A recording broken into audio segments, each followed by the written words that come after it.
Magandang gabi po sa lahat, mga kaibigan. Ang pagpapala nawa ng ating Panginoon ay sumapo sa inyong lahat. Mga kaibigan, tunghayan po natin dito sa Proverbs 31:30. Dito po sa Tagalog version.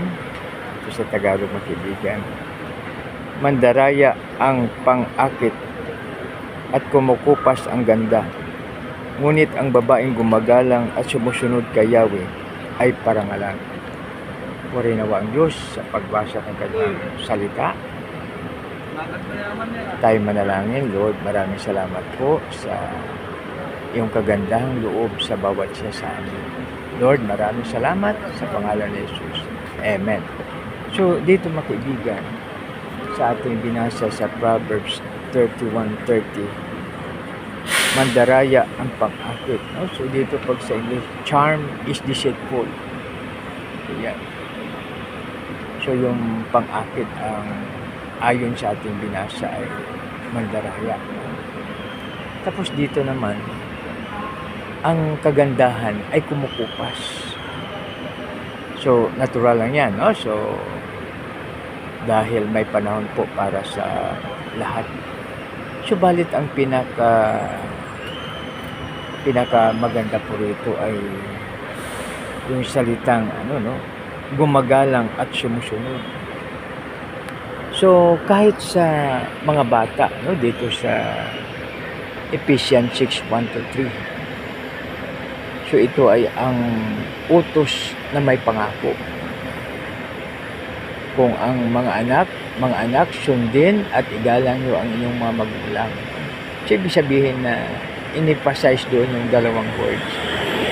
Ang sumunod at paggalang. So, ibig sabihin na pag tayo ay sumunod, mayroong blessings. Pag tayo ay gumalang, mayroong pong blessings. So, ibig sabihin yung dalawa ay parang kotse at gasolina. Kasi pag sumunod ka, siyempre gumagalang ka. No? So kaya ang prayer ay pwede natin i-pray na yung ating mga anak ay maging masunurin, magalang sa kanilang mommy at daddy o sa lang mga parents. At kung kanino po nauukol ito at lalong-lalo na sa ating Panginoon. So mga kaibigan, pag ang ating mga anak ay matrain natin sa bahay na magalang at masunurin, paglabas po nila ay ganoon din po sila. No? Kung halimbawa nakatrabaho na, so, madadala po nila. Or parang iyon ang ating pamana sa kanila. So, di ba maganda? So, mayroong isang tao, mataas ang katungkulan. Sabi niya, mga anak, wala akong ibang ipamana sa inyo, kundi ang word of God. So, yun ang kanyang in-emphasize sa mga anak. So, ibig sabihin na pagmataniman po natin ng salita ni Lord ang ating mga anak.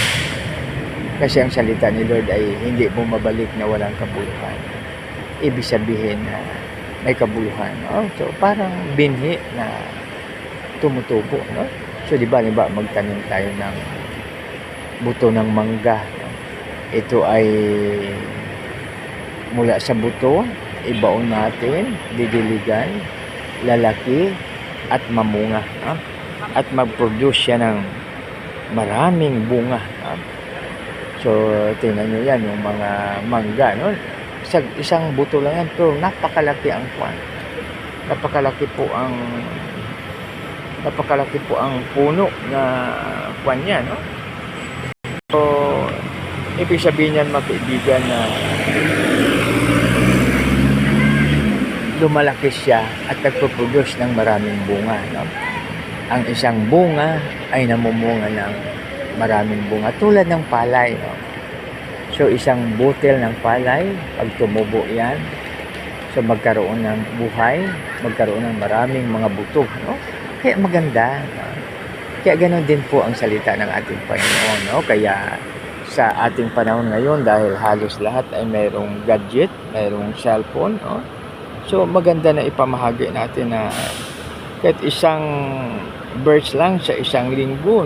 So ibig sabihin sa isang buwan, 4 na verses yung ating ma-memorize, 4 na verses yung ating ma-share, no? I-share po natin para ito ay hindi po natin makalimutan. Dahil pag hindi natin ma-share, hindi natin mabanggit everyday, so yan, no? So, makakalimutan natin.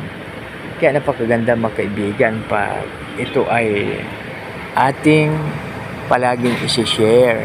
Pag i-share po natin, so maraming makarinig, no? So yan. So tapos i-share naman, no? So kaya maganda mga kaibigan yung Word of God. So yan, no? So tandaan po natin, ang pang-aakit ay mapaglinlang. Charm is deceitful. Beauty is passing. Ang kagandahan ay kumukupas o lumilipas. Subalit ang babaeng sumusunod at dumagalang sa ating Panginoon ay pupurihin. Should be praised. So, ibig sabihin mga kaibigan, yung pinakamahalaga sa atin ay ating ugali, no? Ang pagsunod at paggalang. Dahil sa pagsunod at paggalang, napakalaking gantimpala. Kasi halimbawa tayo ay sumunod, no? Na gawin natin ang ating work na mayroong pag-ibig, napakaganda, napakasaya. No? Parang ang kapaguran ay wala sa atin. No? Kasi according to study, mayroon na ibang grupo na baliwala sa kanila ang sahod. Kundi ang kanila ay kung saan sila ay masaya, na maglingkod, no? Na maglingkod sa kumpanya na kanilang pinaglilingkuran. So sila ay masayang-masaya, no? So ibig sabihin na pag ang bawat isa sa atin sa workplace ay blessing to each other, napakaganda, no? Napakasaya siya, no? So dahil ito ay makatulong sa bawat isa sa atin, no? So be a blessing to everyone, no? So kaya makibigan, ating pong balikan ang babaeng sumusunod at gumagalang kay Yahweh ay papurihan. So dalawang word, no? Pagsunod at paggalang. So pag sumunod tayo, ibig sabihin gumagalang tayo. Pag gumagalang tayo, ibig sabihin tayo ay sumusunod. Makibigan, aking babasahin muli ang ating versikulo ngayon, 31:30 ng Proverbs. Mandaraya ang pang-akit at kumukupas ang ganda. Ngunit ang babaeng gumagalang at sumusunod kay Yahweh ay parangalan. Dito nakakuan pala parangalan. So, yan. So, yan po ang ating teksto po sa ngayon, no? Yung ating text na Proverbs 31:30. Sa muli ating babasahin, mandaraya ang pang-akit at kumukupas ang ganda, ngunit ang babaeng gumagalang at sumusunod kay Yahweh ay parangalan. Tayo na po'y manalangin. Panginoon, maraming salamat po sa iyong salita. Dinalayan namin, Lord, na ito ay aming maalaala palagi at aming mai-share sa aming kapwa. Panginoon, maraming salamat sa aming dakilang Ama, ang Diyos na Abang, isa katakot. Dinadalayan po namin ito sa matamis na pangalan ng iyong anak na si Jesus, na aming Panginoon katapagligtas. Lahat po'y magsabi ng Amen. Sa muli, isang maganda, mapagpala, mapagbiyaya at makadiyos na gabi sa bawat isa. God bless us all.